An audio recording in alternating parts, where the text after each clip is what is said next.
సోలూరుపేట నియోజకవర్గంలో టిడ్కో ఇళ్ల ప్రారంభోత్సవం తర్వాత సీఎం చంద్రబాబు మాట్లాడుతున్నారు. లైవ్ లో చూద్దాం. ట్రీట్మెంట్ అని చెప్పి కూడా మీకు తెలియజేస్తున్నా. తల్లికి వందనం. ఇప్పుడే అడిగాను, ఒక ముస్లిం మహిళ ముగ్గురు పిల్లలుంటే ముగ్గురి పిల్లలకి తల్లికి వందనం వస్తుంది. మా చెల్లెమ్మ పక్కనుంటే అడిగాను, ఇద్దరు పిల్లలుంటే ఇద్దరికి వచ్చిందని ఆనందంగా చెప్పే పరిస్థితికి వచ్చారు. ఇంకో పక్క స్త్రీ శక్తి, మా ఆడబిడ్డల్ని ఒక శక్తివంతమైన మహిళగా తయారు చేయాలని స్త్రీ శక్తి కింద ఉచిత ప్రయాణ సౌకర్యం మీకు ఏర్పాటు చేశాం. ఇంకొక పక్కన మీరు ఈ నెలలోనే మీరు చూస్తే అనేక కార్యక్రమాలు. 8వ మహిళా దినోత్సవం, 1,00,000 మంది పారిశ్రామికవేత్తలుగా చేస్తున్నాం. పోయిన సంవత్సరం చేశాం. ఈ సంవత్సరం 5 లక్షల మందిని డాక్రా సంఘాల్ని పారిశ్రామికవేత్తలుగా తయారు చేస్తాం. ఇంకో పక్క నిన్నే కేంద్రం ముందుకొచ్చారు. రాబోయే రోజుల్లో ఇక్కడ ఎంతమంది అయితే మగవాళ్ళు ఉన్నారో వాళ్ళతో సమానంగా ఆడబిడ్డలు కూడా చట్టసభల్లోకి వస్తారు. ప్రతి ఇద్దరికి ఒక ఆడబిడ్డ చట్టసభలో ఉంటుంది. 33% ఉంటారు. ఇప్పుడు మీ జిల్లాలో చూస్తే విజయశ్రీ ఒకటే ఉంది. 7 మందిలో కనీసం 2-3 ఉంటారు. మీరు కూడా సిద్ధంగా అండి. ఆడబిడ్డలు హుషారుగా పనిచేయగలిగితే, ప్రజాసేవ చేయాలనుకుంటే అలాంటి వాళ్ళు ఇప్పటి నుంచే తెలుగుదేశం పార్టీ స్వాగతం పలుకుతాం. రండి, ఎన్డీఏ స్వాగతం పలుకుతాం. మిమ్మల్ని ఎక్కడికక్కడ ప్రమోట్ చేస్తామని కూడా మీకు తెలియజేస్తున్నా. అన్నదాత సుఖీభవ మొన్నే 3వ విడత రిలీజ్ చేశాం. ఉగాది నిరుద్యోగ క్యాలెండర్, జాబ్ క్యాలెండర్ రిలీజ్ చేశాం. ఇంకో పక్క ఇక్కడనే మీరు చూస్తే అటానమస్ మ్యారిటైమ్ షిప్ యార్డ్కి నెల్లూరు జిల్లాలో శంకుస్థాపన చేశాం. దీనివల్ల రక్షణ రంగంలో ఇది కీలకమవుతుంది. ఇక్కడ ఎవరికి మత్స్యకారులకు అన్యాయం జరగదు. ఆ విషయం కూడా చెప్తాను. ఇంకో పక్క 1000 మందికి ఉద్యోగాలు వస్తాయి. ఆ ప్రాంతంలో ఉండే మత్స్యకారు గ్రామాల్లో చదువుకున్న పిల్లలకి ఉద్యోగాలు వస్తాయి. నిన్నే దివ్యాంగులకి దివ్యాంగ శక్తి కింద ఆర్టీసీలో 13 లక్షల మందికి ఆడబిడ్డలతో సమానంగా ఉచిత ప్రయాణ సౌకర్యం ఏర్పాటు చేశాం. మొన్నే నేను చూస్తే ఉగాది రోజున 56 కోట్ల రూపాయలు సీఎం రిలీఫ్ కింద డబ్బులు రిలీజ్ చేశాం. పోలవరం ప్రాజెక్టు పూర్తవుతుంది. దాన్ని కూడా నాశనం చేశారు. కానీ ఈరోజు నేను ఒక పట్టుదలతో పనిచేస్తున్నాం. గోదావరి పుష్కరాలు రాబోయే సంవత్సరం జూన్లో ఉంటాయి. గోదావరి పుష్కరాల కంటే ముందు పోలవరాన్ని పూర్తి చేసి జాతికి అంకితం చేసే బాధ్యత ఈ ప్రభుత్వానిది. దీనివల్ల నీటి ఎద్దడి తగ్గుతుంది. ఈరోజు ఎక్కడి నుంచి వస్తాయో మీరు చూస్తే, ఈరోజు ఇక్కడ నీళ్లు వచ్చాయి. శ్రీశైలం నుంచి నీళ్లు వస్తాయి. ఆ నీళ్లు వచ్చాయి కాబట్టి ఇక్కడి నుంచి చెన్నైకి కూడా పోతాయి. భవిష్యత్తులో అలాంటి వెసులుబాటు చేస్తాం. ఇంకో పక్క మీరు ఒకసారి చూస్తే నిన్ననే ఆర్సలార్ మిత్రులని ఒక స్టీల్ సిటీని ఏర్పాటు చేస్తున్నాం అనకాపల్లిలో. లక్షల మందికి ఉద్యోగాలు వస్తాయి. ఇది కాకుండా చేసిన పనులన్నీ కూడా చాలామంది ఇబ్బంది పడతా ఉంటే చిన్న చిన్న కాంట్రాక్ట్ 2,000 కోట్లు మొన్నే రిలీజ్ చేశాం. ఇంకో పక్క నిన్నే ప్రత్యేకమైన సమావేశం పెట్టాం. ఇంతవరకు రాజధాని లేకుండా చేశారు. 3 ముక్కలాట ఆడారు. అందుకే శాశ్వత పరిష్కారం కోసం అమరావతి మన రాజధాని, దానికోసం ఒక తీర్మానం పాస్ చేసి కేంద్రానికి పంపించాం. తొందరలోనే చట్టం వస్తుంది. మీ అందరికి హామీ ఇస్తున్నా, అమరావతి హైదరాబాద్ కంటే, చెన్నై కంటే నెంబర్ 1గా తయారు చేసి మన పిల్లలకు అవకాశాలు కల్పించే బాధ్యత మేము తీసుకుంటాం. ఇంకొక పక్క ఇక్కడ మత్స్యకారులు నేను అందరికీ మీకు ఒక మాట చెప్పాలి. మనకు సుదీర్ఘమైన తీర ప్రాంతం ఉంది. అది మన బలం. ఇక్కడ మత్స్య సంపద మన మత్స్యకారులకు ఉపయోగపడాలి. ఇంకో పక్కన మీరు చూస్తే నేను దగ్గర మత్స్యకారుల సంక్షేమం కోసం వేట నిషేధ సమయంలో ఇచ్చే ఆర్థిక సాయాన్ని 10,000 నుంచి 20,000 రూపాయలకు పెంచాను. 1,29,000 కుటుంబాలకు దీన్ని వర్తింపజేశాం. 2,59 కోట్ల రూపాయలు రిలీజ్ చేశాం. అదే మరి ఒక కొత్త జీవో తెచ్చారు. ఎవరైతే చెరువుల్లో మత్స్యకారులు చేపలు పెట్టుకుంటే దాన్ని క్యాన్సిల్ చేసి వేరే వాళ్ళకి ఇస్తే దాన్ని వస్తానే క్యాన్సిల్ చేసి మళ్ళా మత్స్యకారులకే ఇచ్చాను. ఇది కాకుండా నేను ఒకే ఒక విషయం చెప్తున్నాను. ఎప్పుడు కూడా ఈ ప్రాంతంలో తమిళనాడు నుంచి పాండిచ్చేరి నుంచి కొంతమంది వచ్చి ఇక్కడ చేపలు పట్టుకుంటున్నారు. మన వాళ్ళకి ఇబ్బంది వస్తూ ఉంది. ఒకప్పుడు నేనున్నప్పుడు దగ్గర నిఘా కోసరం ఆ రోజు మీరు చూస్తే 20 బోట్లు పెట్టాం, నిఘా పెంచాం. వైఎస్ఆర్ కాంగ్రెస్ పార్టీ వస్తానే నిఘా పోయింది. వీళ్ళు ఏమాత్రం యాక్ట్ చేయలేదు. ఇక్కడే తిరుపతి కలెక్టర్ ఉన్నాడు, నెల్లూరు కలెక్టర్స్ ఉన్నారు. అందరి కలెక్టర్లకు ఆదేశాలు ఇస్తున్నా ఈ ప్రాంతంలో ఉండే చేపలు ఈ ప్రాంతంలో ఉండే మత్స్యకారులే పట్టుకోవాలి తప్ప వేరే వాళ్ళు కాదని మరొక్కసారి మీ అందరికీ విజ్ఞప్తి చేస్తున్నా. ఇప్పుడే 2 బోట్లు ఇచ్చాం, ఇంకా 3-4 ఇస్తాం. ఎన్ని కావాలన్నా పెడతాం, నిఘా పెంచుతాం. ఈ ప్రాంతానికి ఎవరు వచ్చినా అది కరెక్ట్ కాదు. తమిళనాడు ప్రాంతంలో ఆ కొండవాళ్ళు పట్టుకోవాలి, ఈ కొండవాళ్ళు ఇక్కడ పట్టుకోవాలి. అంతేగాని ఈ ప్రాంత మత్స్యకారులకు దెబ్బ తగిలే విధంగా ఎవరు వచ్చినా ఈ ప్రభుత్వం సహకరించదని చెప్పి కూడా నేను మీకు తెలియజేస్తున్నా. 12 బోట్లు ఇస్తే పూర్తిగా నాశనం చేశారు. ఇప్పుడు మళ్ళా నేను వస్తానే హామీ ఇస్తున్నా. ఎన్ని 4-5 కావాలన్నారు. దానికి 1,50,00,000 అవుతుందన్నారు. అయినా కూడా ఇస్తాం. ఇచ్చి పూర్తిగా మిమ్మల్ని ఆదుకునే బాధ్యత, మిమ్మల్ని ప్రొటెక్ట్ చేసే బాధ్యత నేను తీసుకుంటానని చెప్పి కూడా నేను మీకు తెలియజేస్తున్నా. ఇది కాకుండా ఇక్కడుండే మీ అందరికీ ఒకటే విజ్ఞప్తి చేస్తున్నాను. ఈ ప్రభుత్వం యొక్క ఉద్దేశం ఒక సుపరిపాలన. ఎవరికి ఎలాంటి ఇబ్బంది లేకుండా పరిపాలన సాగించాలని, నీతివంతమైన పాలన ఇవ్వాలని, సమర్థవంతమైన పాలన ఇవ్వాలని నేను అనునిత్యం పనిచేస్తున్నాను. ఈరోజు మీరు ఒకసారి చూస్తే రియల్ టైం గవర్నెన్స్ పెట్టాం. అందరికీ సెల్ ఫోన్లు ఉన్నాయి. నా ఫోటోలు కూడా రికార్డ్ చేసే పరిస్థితికి వస్తున్నారు. మీటింగే షూట్ చేస్తున్నారు మా తమ్ముళ్ళు కొంతమంది. ఈరోజు మీకుండే సెల్ ఫోన్ ద్వారా మీరు ఏ ఆఫీసుకు పోయే పని లేకుండా అన్ని పనులు అయ్యే విధంగా చర్యలు తీసుకుంటున్నాను. మన మిత్ర వాట్సాప్ గవర్నెన్స్. మీరు ఒక క్లిక్ కొడితే మీకు ఒకవేళ టైప్ చేయడం తెలియకపోయినా హాయ్ అని నీకేం కావాలనో చెప్తే నీ పని చేసి తిరిగి నీకు ఆ పని అయిందని చెప్పడం నా బాధ్యతని మీ అందరికీ హామీ ఇస్తున్నా. ఈ విషయంలో మీ అందరికీ ఒక అవగాహన రావాలి. నేను టెక్నాలజీ ఎప్పటికప్పుడు అనుసంధానం చేసుకుంటున్నాను. ఇక్కడే ఉద్యోగస్తులందరూ కూడా ఉన్నారు. వారికి కూడా విజ్ఞప్తి చేస్తున్నాం.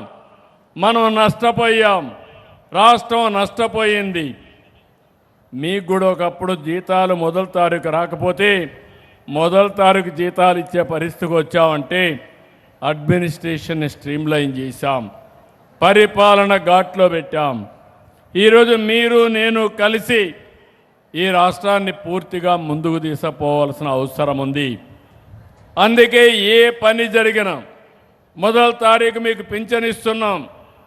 పింఛన్ ఇస్తానే టెక్నాలజీ ద్వారా ఎక్కడిచ్చానో ఒకసారి చెక్ చేసుకుంటున్నాను.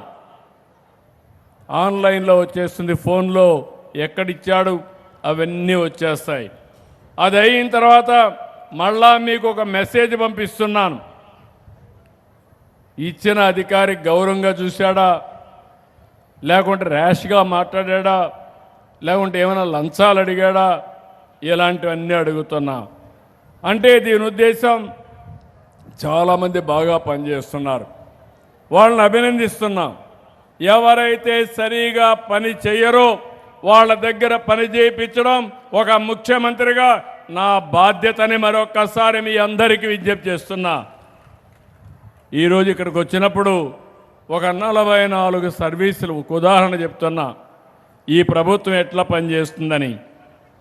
ఈరోజు ట్రైబల్ వెల్ఫేర్ ఆశ్రమ హాస్టల్స్ ఉన్నాయి, స్కూల్స్ ఉన్నాయి. దాంట్లో రాష్ట్రం కంటే జిల్లా కంటే మీ నియోజకవర్గం బాగుంది. దానికి అభినందనలు, ఇక్కడే ఆఫీసర్లకి అభినందనలు. మొన్నే వరి ధాన్యాన్ని కొన్నారు, అది కూడా సమర్థవంతంగా ఈ నియోజకవర్గం నిర్వహించారు, దానికి కూడా అభినందనలు. డ్రైవింగ్ లైసెన్సులు ఉన్నాయి, ఇది కూడా బాగా ఇచ్చారు, దానికి కూడా అభినందనలు.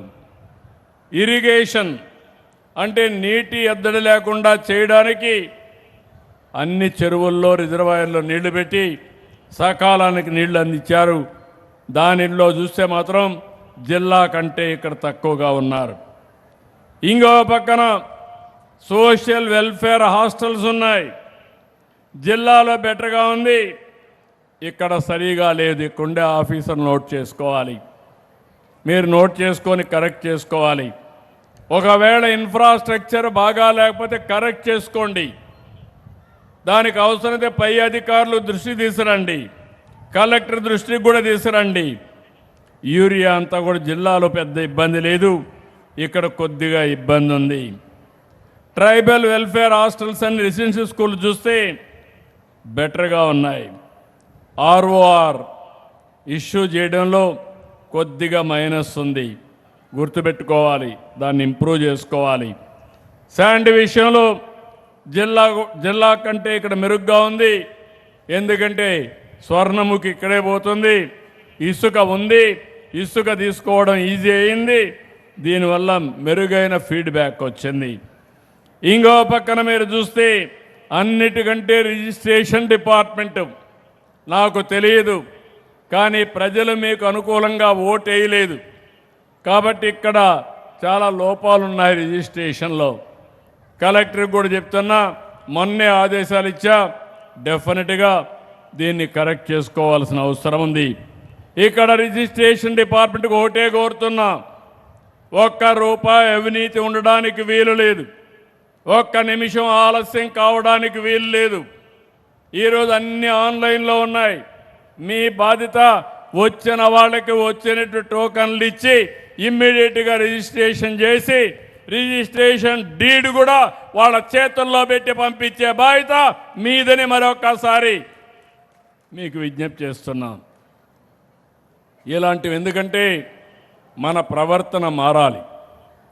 నేను చెప్తున్నాను, మీరు చేయాలి, సహకరించాలి, నేను మీకు అండగా ఉంటా. ఈ నెలలో మళ్ళీ చెప్తున్నా, ఒకప్పుడు ఆకస్మిక తనిఖీలకు వచ్చాను, మళ్ళీ వస్తా. ఏప్రిల్ నుంచి ఆకస్మిక తనిఖీలకు శ్రీకారం చుట్టి ఏ అధికారి బాగా చేస్తే ఆయన్ని అభినందిస్తా, ఏ అధికారి బాగా చేయకపోతే ప్రజల్లోనే మిమ్మల్ని గురించి అడుగుతాను. ఆ పరిస్థితి తెచ్చుకోవద్దని వాళ్ళందరినీ కోరుతున్నా. ఇంకో పక్కన ఏపీఎస్ఆర్టీసీ ఇక్కడ సర్వీసెస్ ఇంకా ఎస్టాబ్లిష్ చేయలేదు. గవర్నమెంట్ హాస్పిటల్స్ మెరుగ్గా ఉన్నాయి జిల్లా కంటే. కాలేజ్ ఎడ్యుకేషన్ మెరుగ్గా ఉంది. వెహికల్ రిజిస్ట్రేషన్ పర్వాలేదు. అదే మరిగా మిడ్ డే మీల్స్ చిన్న లోపం ఉంది, తక్కువ రేటింగ్ ఉంది, కరెక్ట్ చేసుకోవాలి. బీసీ వెల్ఫేర్ హాస్టల్స్ ఇంకా ఇంప్రూవ్ చేసుకోవాలి. అన్నా క్యాంటీన్ పర్వాలేదు, ఎందుకంటే స్టేట్ కంటే ఇక్కడ కొద్దిగా తక్కువ ఉంది, కానీ ఓవరాల్గా పర్వాలేదు. ఇంకో పక్కన మీరు చూస్తే కరెంటు విషయంలో ఇక్కడ ఆ డేటా రాలేదు, ఓకే. అదే మరి శాప్ విషయంలో అంత బాగా లేదు. రేషన్ డిస్ట్రిబ్యూషన్ కూడా కొంచెం మైనస్లో ఉన్నారు రాష్ట్రం కంటే, జిల్లా కంటే. ఎన్టీఆర్ భరోసా స్కీమ్ కూడా కొద్దిగా మైనస్లో ఉన్నారు, 0.5%. గవర్నమెంట్ హాస్టల్ సర్వీసెస్ పిహెచ్సిస్ అన్నీ కూడా మెరుగ్గా ఉన్నాయి. ఆడబిడ్డల పైన క్రైమ్ ఇందులో కొంచెం తక్కువ ఉంది. స్కూల్ ఎడ్యుకేషన్ తక్కువ ఉంది. చిల్డ్రన్ అంగన్వాడీ 3 నుంచి 6 సంవత్సరాల వయసు ఉండే పిల్లలు అంగన్వాడీలో కొంత లోటు ఉంది. గ్రామ సచివాలయాలు, స్వర్ణ గ్రామాలు, అందులో కూడా కొంత లోటు ఉంది. ఇంకో పక్క గర్భిణీ స్త్రీలు, బాలింతలు, అది కూడా కొంత లోటు ఉంది. దీపం ఇంకా ఇంప్రూవ్ చేసుకోవాలి. గంజాయి మీద యుద్ధం కొనసాగించాలి, అది కూడా కొంత లోపం ఉంది, ఇంకా తక్కువ ఉంది. ఇక్కడ సిఐ, ఎస్ఐ గుర్తుపెట్టుకోవాలి, డిఎస్పి గుర్తుపెట్టుకోవాలి. ఇంకో పక్క పంచాయతీరాజ్ సర్వీసులు, ఇంటింటికి చెత్త కలెక్ట్ చేయడం, దాన్ని కాంపోస్ట్ కన్వర్ట్ చేయడంలో బలహీనంగా ఉన్నారు. మున్సిపల్ అడ్మినిస్ట్రేషన్లు కూడా కొంచెం బలహీనంగా ఉంది. ఇండ్లు ఇచ్చే కార్యక్రమంలో కూడా బలహీనంగా ఉన్నారు. ఈరోజు ఇచ్చిన తర్వాత సాటిస్ఫాక్షన్ రావాలి, హౌసింగ్ శ్రద్ధ పెట్టాలి. ఇల్లు ఇవ్వడం ఎంత ముఖ్యమో ఆ ఇల్లు కట్టే విధానం, వాళ్ళకు మెరుగైన వస్తువులు కల్పించే విధానం చాలా ముఖ్యమని చెప్పి కూడా నేను మీకు తెలియజేస్తున్నా. ఇంకో పక్క సోషల్ వెల్ఫేర్ రెసిడెన్షియల్ స్కూల్స్ అన్నీ ఇంకా ఇంప్రూవ్ చేయాలి. ఫైర్ సర్వీసెస్ ఎన్ఓసి చాలా బాగుంది, రియల్ టైంలో ఇస్తున్నారు. గ్రామాల్లో దారులన్నీ కూడా గుంతలు పడితే అవి రిపేర్ చేశాం. జిల్లా కంటే ఇక్కడ లోటుగా తక్కువగా ఉంది.